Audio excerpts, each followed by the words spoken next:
Namo tassa bhagavato arahato samma sambuddhassa.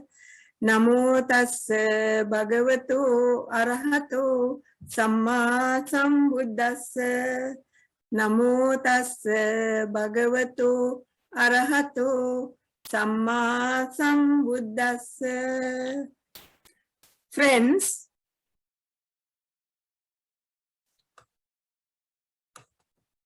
today we are going to discuss a very special sutta. It's about loving friendliness or loving kindness. It's called the Kosambiya Sutta from the Majjhima Nikaya. Now, Kosambi is a city on the river Ganges in the north above Benares. It is stated that on the 9th year after the Buddha's enlightenment, a dispute regarding a monastic rule arose among the bhikkhus living in the city of Kosambi. That is why this sutta is called the Kosambi Sutta. Unlike the Buddha and the enlightened bhikkhus, the ordinary worldly monks were defective and frail human beings. The issue was a minor one, but it shows how small things can give rise to big problems if not dealt with early. Also, when in keeping rigidly to the letter, the spirit of the teaching is mistaken. That's what happened to the Kosambiya monks. Two monks, one well versed in the suttas and the other well versed in the Vinaya. Vinaya is the code of discipline. Had many students under them. They were elderly bhikkhus. The former, that is the Sutta master, used the toilet and left a little water in the bucket. Now the rule was to totally empty the bucket after using the water. The latter, that is the Vinaya master, who immediately after went into the toilet, accused the Sutta master of breaking a rule.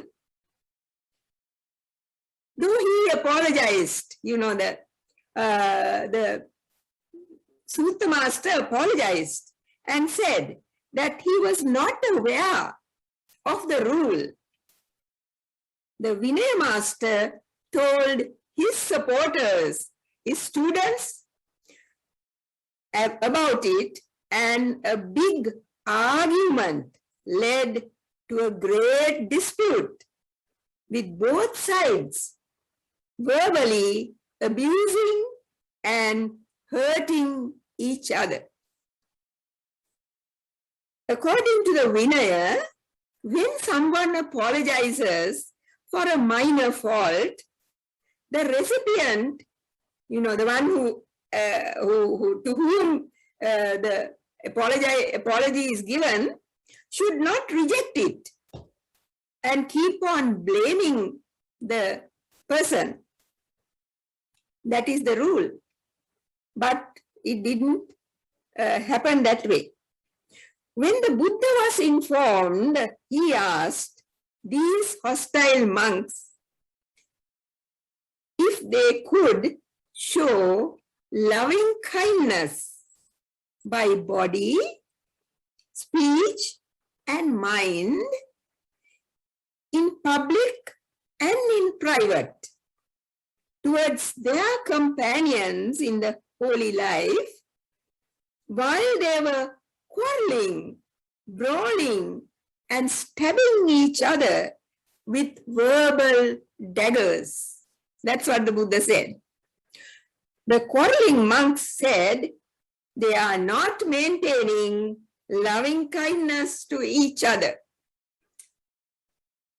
The Buddha was not concerned with the rights and wrongs of the argument, but the Buddha focuses on the ethical issue, that is, of how they should relate to each other when problems arose.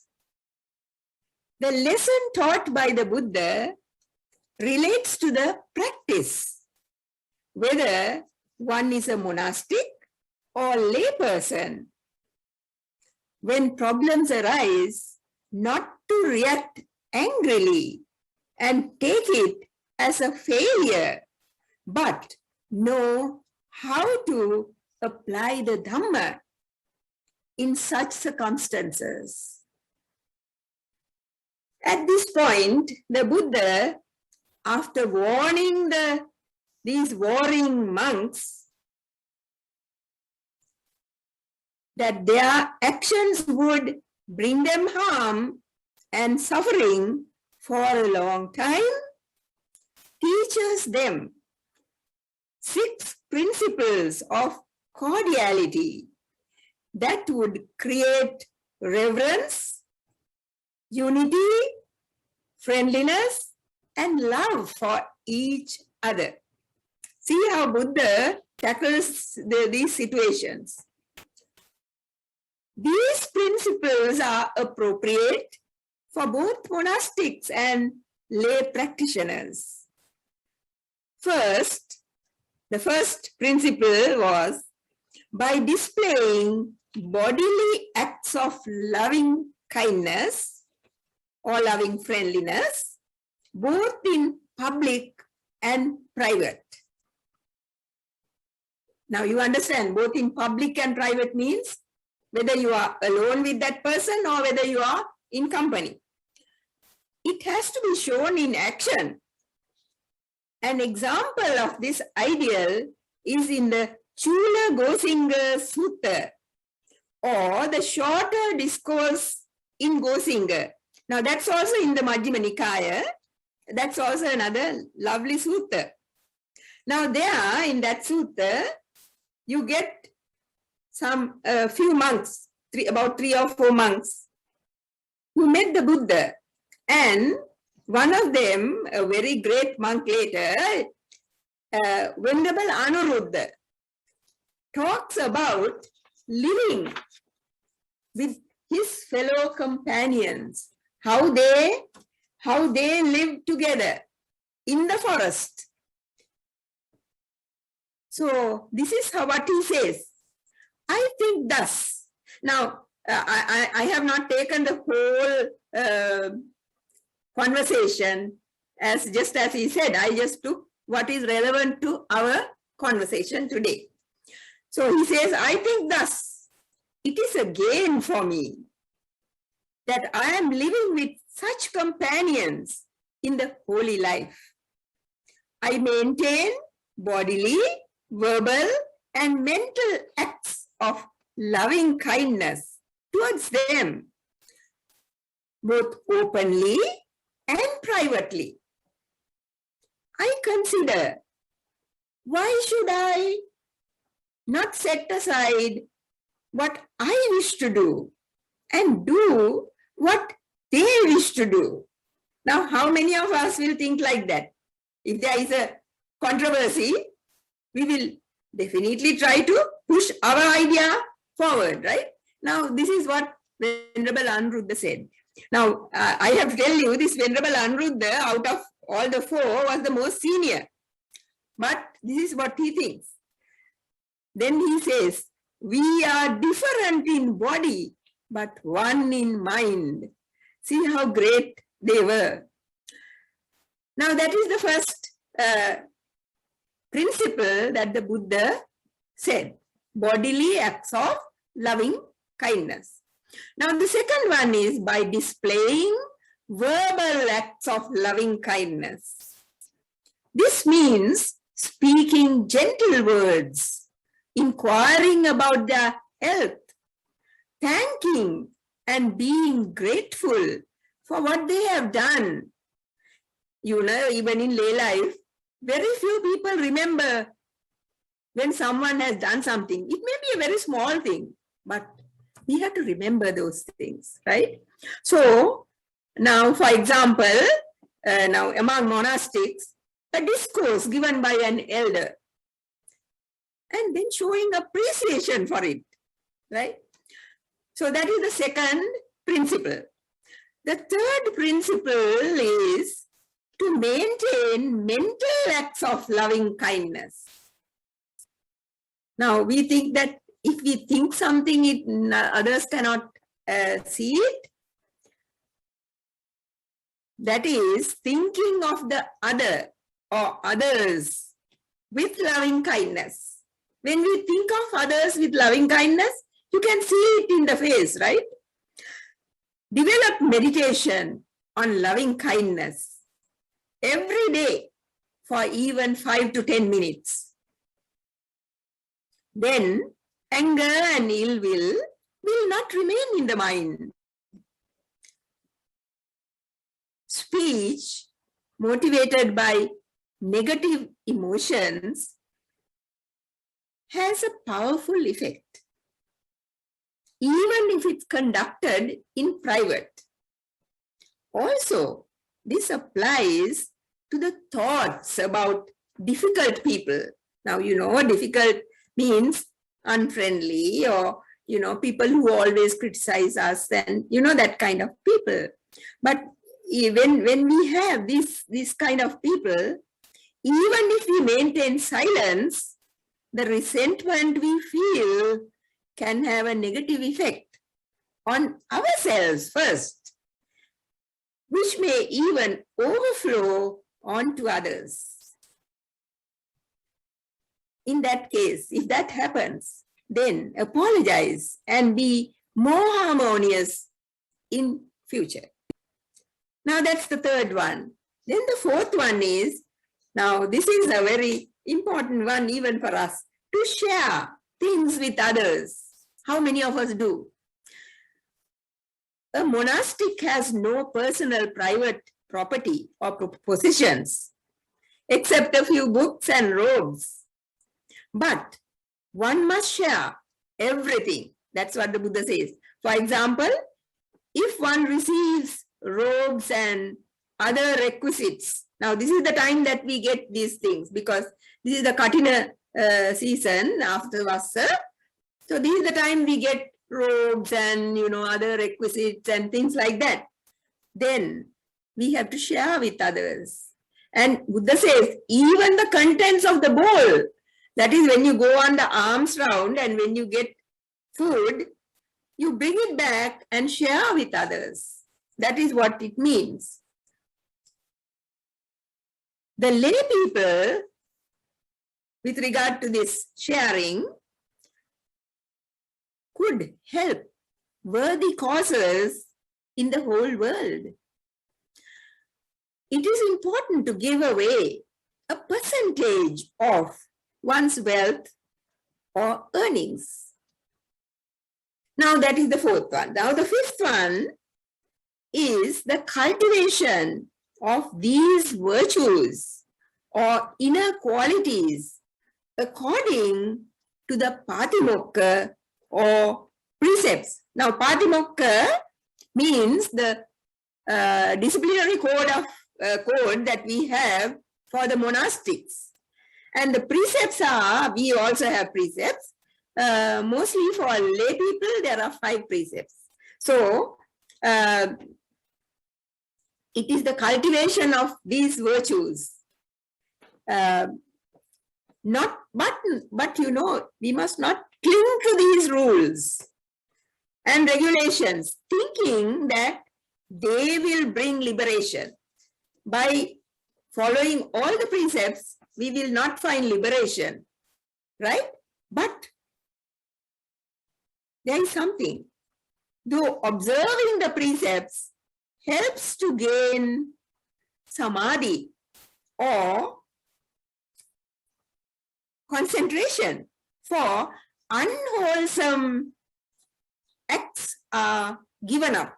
When we follow precepts, whether monastic or lay, we will be giving up most of the unwholesome, unskillful things that we usually do. So therefore, that is good. We must follow the precepts. Then, when we do that, we serve others and our community too. Love, respect, unity, developing concentration, and the path to liberation become more widespread, for the practice of concentration leads to good social relationships. Because those who are able to concentrate in meditation will not be doing many wrong things, so that they will be very popular among the community. Now the sixth one, the sixth principle. When one has completed these 5, the noble disciple, then by that time that person is a noble disciple, not just an ordinary person. That doesn't mean that he or she has gained liberation or enlightenment, but on the path. So this noble disciple has right view. Now what is right view? Right view is the first factor in the noble eightfold path. So now this one has gained that right view. This right view leads out from samsara, does not lead into samsara, right? The sixth principle is the most noble, for it helps to eradicate suffering entirely. That is, it leads to liberation, the sixth principle. Now, these 6 principles may be useful for lay people too. Now, I have been talking about both lay and monastic, but especially I want to say something for the lay people now. That is, disputes and conflicts arise between husband and wife, children and parents, between friends, neighbors, siblings, etc., right? Because we are all human beings, and human beings are here in this world because of our unskillfulness, right? So we can do wrong things. The main reason for such bursts of anger or violence is ignorance. That is the reason for all this wrong thinking and doing. Perhaps lacking a knowledge of all the factors, not seeing the actual situation, one may blame another. When an argument or disagreement crops up, both parties try to convince the other how right each one is. If it's a domestic quarrel between husband and wife, instead of looking at each other with hate and enmity, the first principle of showing bodily acts of loving kindness could be for one of them to stop talking and give a hug, maybe. If it's a misunderstanding between a child and parent, a wise parent would not try to compel obedience from the child, but show how much she or he means to the parent. the love that the parent has for the child must be shown at that time, not anger. A verbal act of loving kindness would be when friendly words are used even when arguing, and keeping one's voice low, calm, and be patient with a child especially. To maintain mental acts of loving kindness, one should abandon all thoughts of dislike or aggression, and after an argument, when unpleasant thoughts arise. Now, you finish your argument, but unpleasant thoughts can come up in your mind, right? So when such things happen, forcefully discard them and bring the mind to a peaceful state. In the first place, disagreements and arguments arise due to not sharing one's ideas with the other party. If you share before the argument starts, then both parties understand each other. Whether it's a life partner, sibling, or friend, to keep the unity, safety, and togetherness in a family, respect for each other and their views, and never criticizing them in public is essential.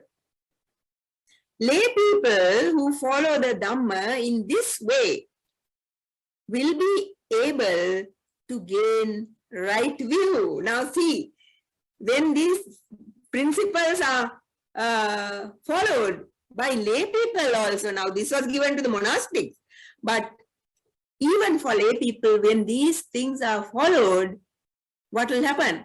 Right view will be theirs. They will gain right view, just like a monastic.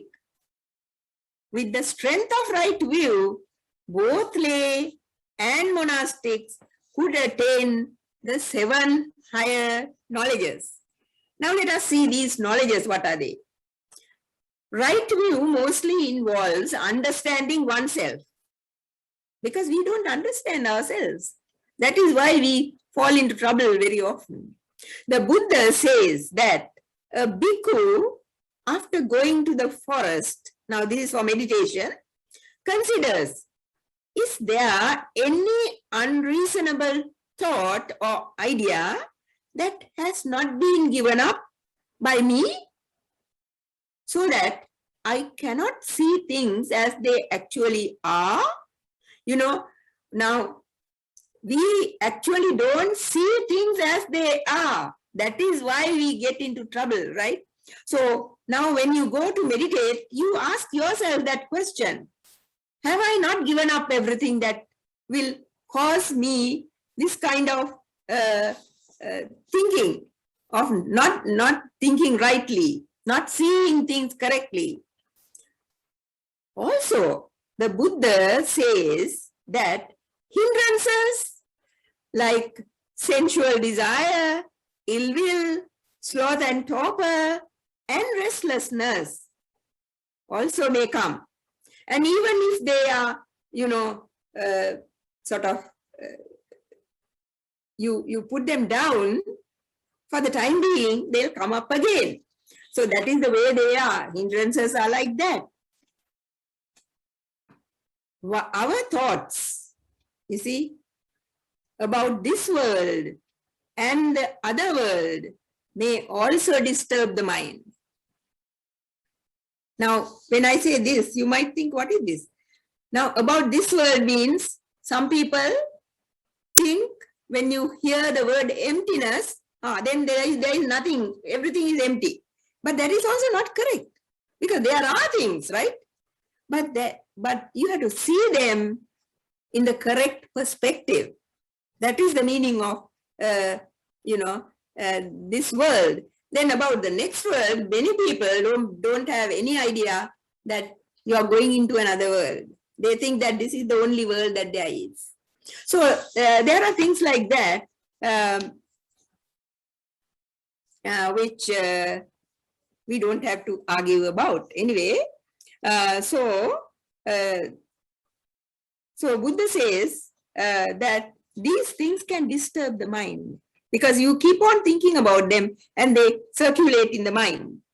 If such thoughts are not present in one's mind, then she or he will gain a deep knowledge of the Four Noble Truths, which is not shared by ordinary people.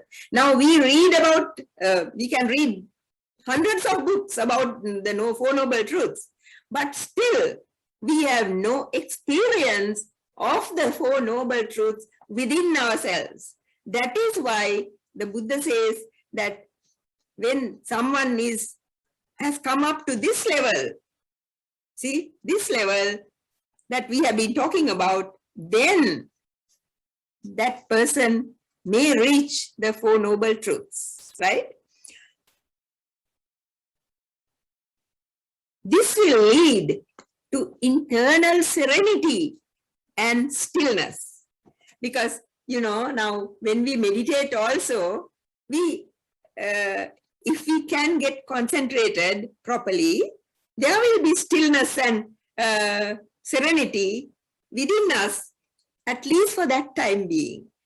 So he or she will understand that this right view, the Four Noble Truths, the three characteristics like anicca, dukkha, anatta, impermanence, unsatisfactoriness, and no self, right?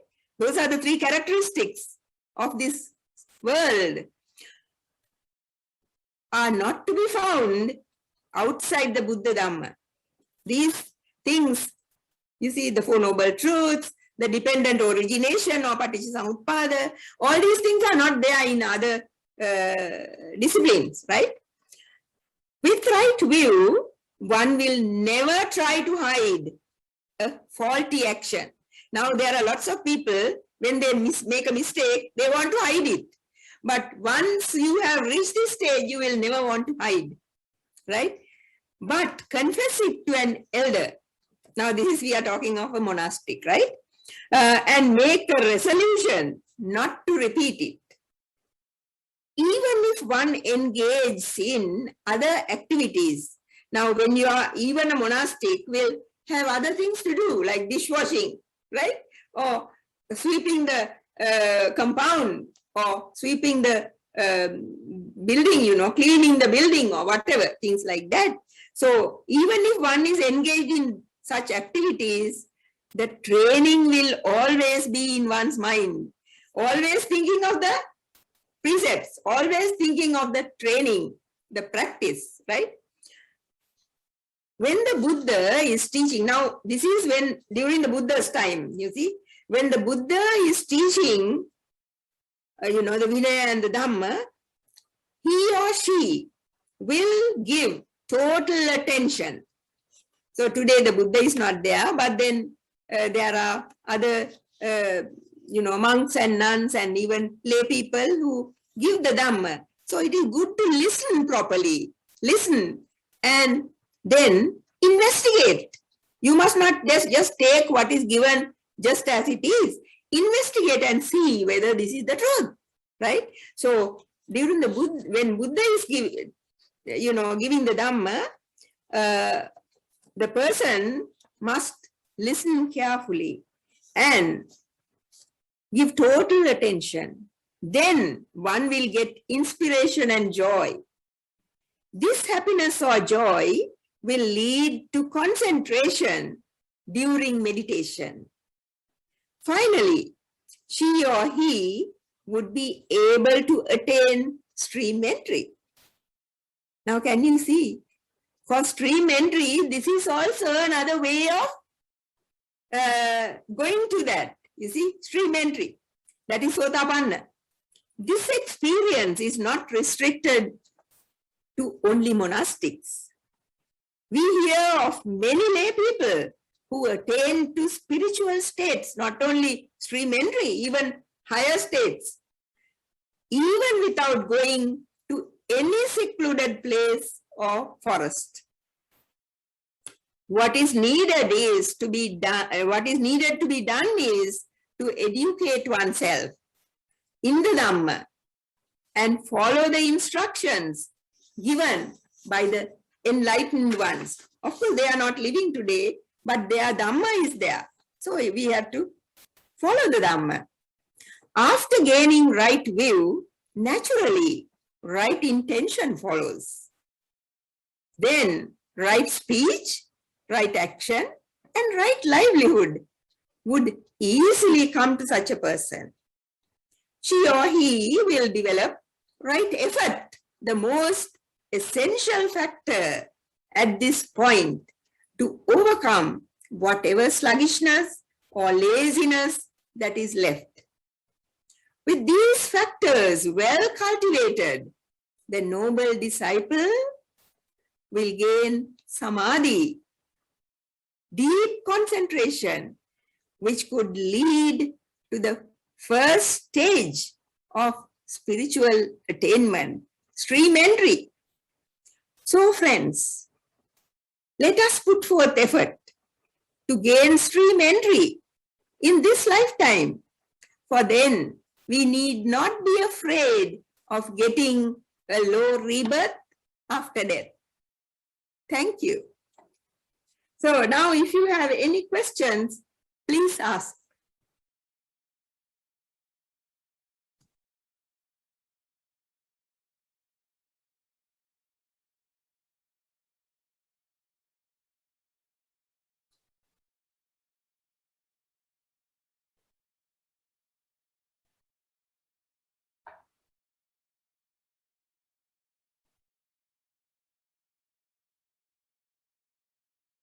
Do you have any questions, please?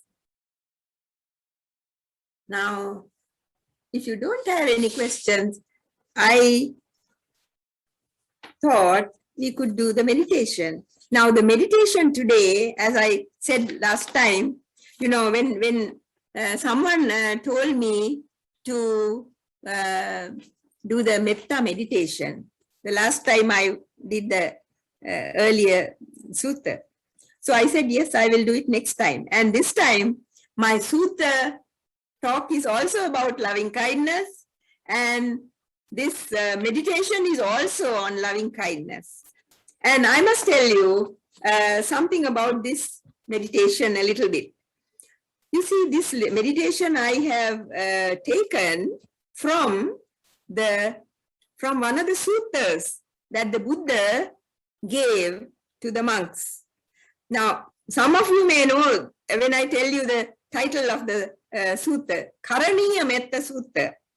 Karaniya Metta Sutta, or the sutta on loving friendliness or loving kindness, was given by the Buddha to monastics who went to the forest and who were not able to continue their practice because of certain difficulties in the environment. So the Buddha gave this sutta for their protection as well as for the protection of everybody.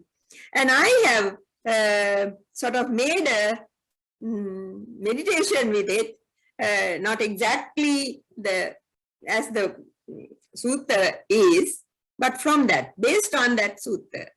So I hope you will like it. Now, as usual, please take a few deep breaths. Sit properly.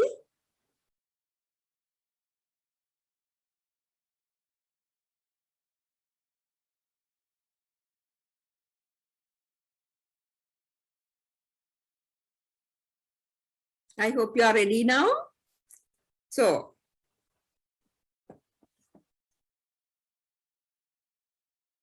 now when I say this, think about it.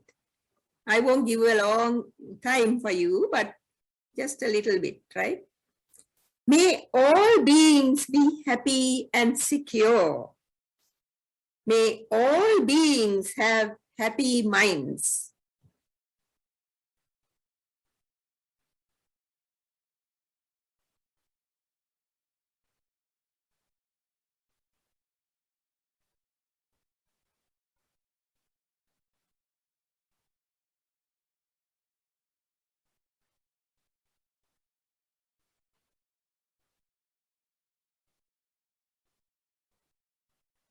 May the weak, the strong, be happy and secure.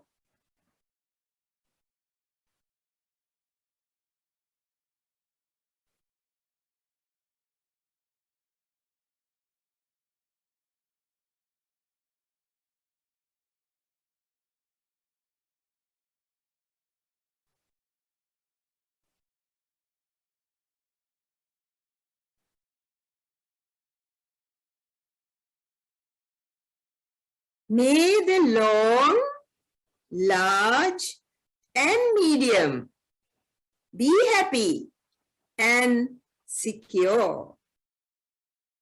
When you're think of long means like snakes and so on. Large means like elephants and antelopes and, big animals. Then medium is like dogs and cats and so on. So may all of them be secure, happy and secure.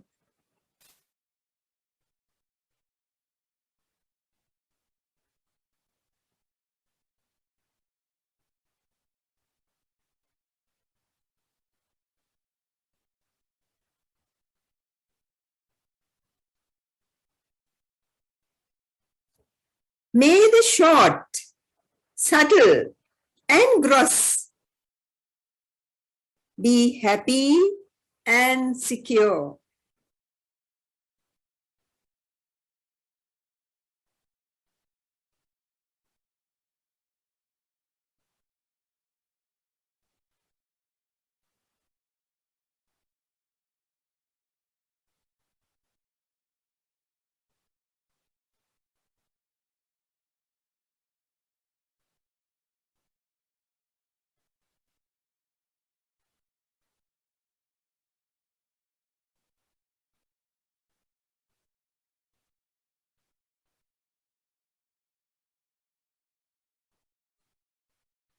May the visible and invisible be happy and secure.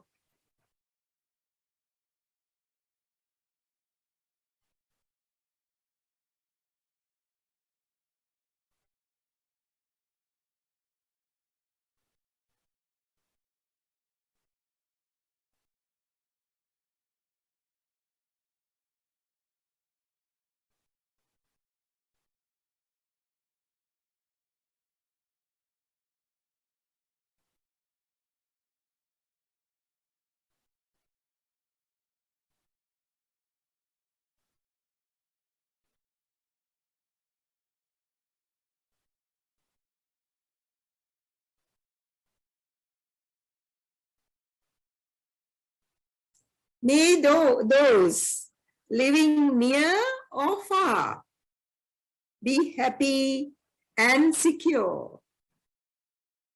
May those living near or far be happy and secure.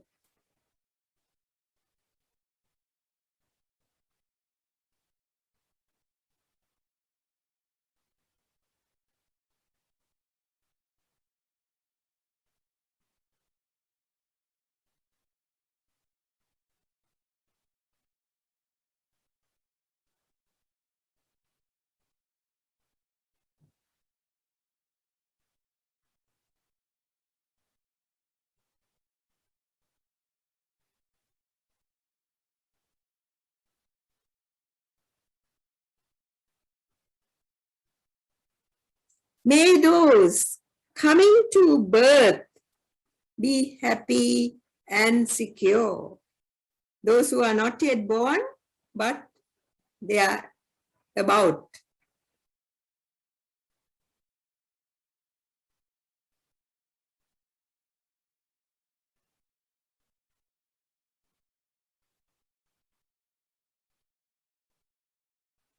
May all beings have happy minds.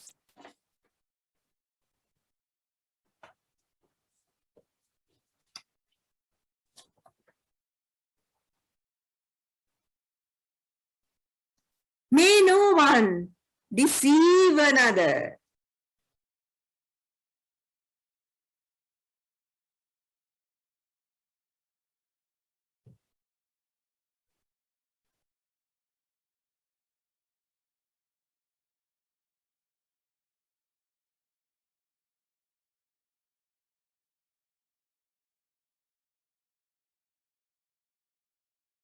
May no one despise anyone.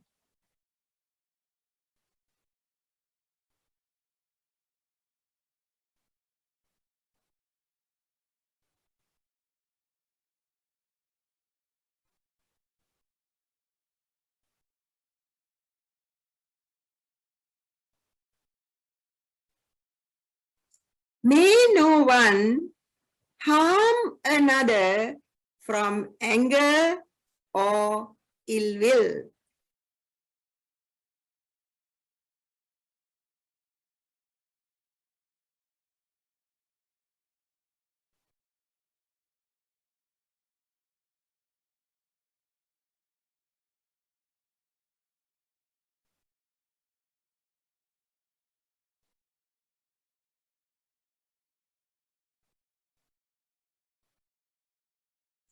May everyone protect each other like a mother who protects her child.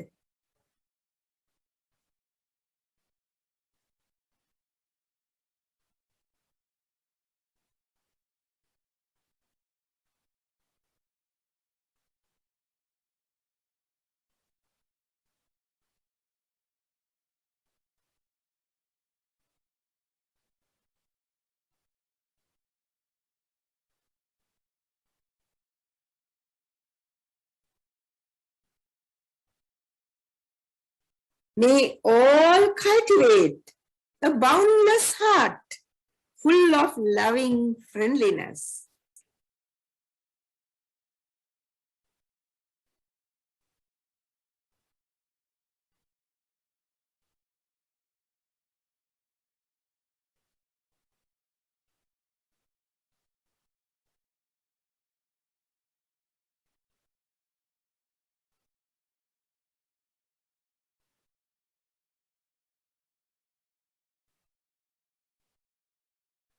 May all living above, living below, and all around be happy and secure.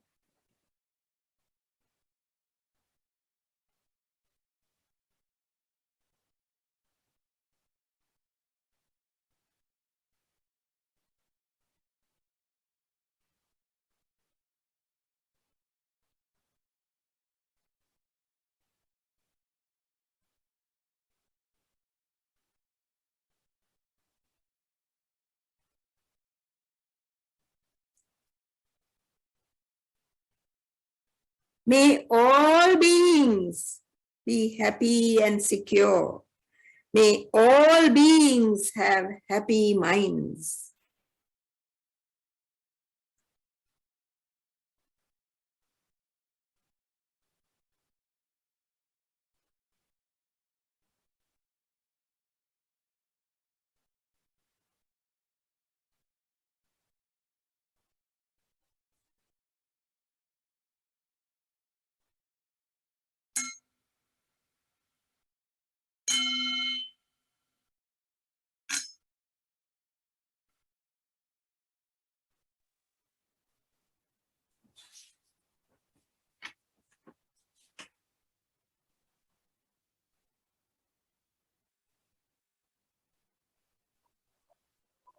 Okay, friends.